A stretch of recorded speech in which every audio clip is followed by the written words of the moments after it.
তাত্তালিউ আলাল আফইদা, আল্লাহ বলেন ওই জাহান্নামের আগুন তোমার হাত জ্বালাবে, পা জ্বালাবে, চক্ষু জ্বালাবে, কান জ্বালাবে, চুল জ্বালাবে, জ্বালাইতে জ্বালাইতে তোমার জিহ্বা জ্বালাইবে, অন্তর জ্বালাইবে, পোড়াইতে পোড়াইতে তোমার হৃৎপিণ্ডটা পর্যন্ত পোড়াইয়া দিবে।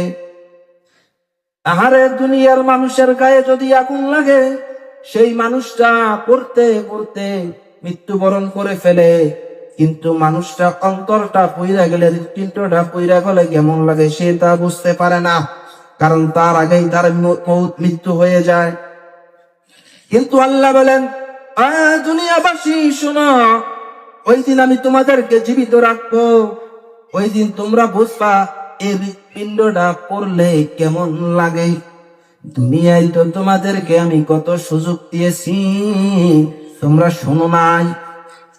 ওই দিন বুঝবা হৃৎপিণ্ডটা পোড়াইলে কেমন লাগে। বাজান, দুনিয়ার আগুনের উপরে হাত রাখা যায় না, হাত পইরা ছারখার হয়ে যায়।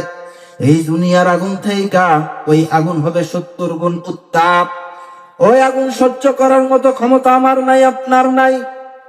ওই আগুনে আমাদেরকে পোড়াইবে, আমাদের অন্তর পোড়াইবে, হৃৎপিণ্ডটা পোড়াইবে।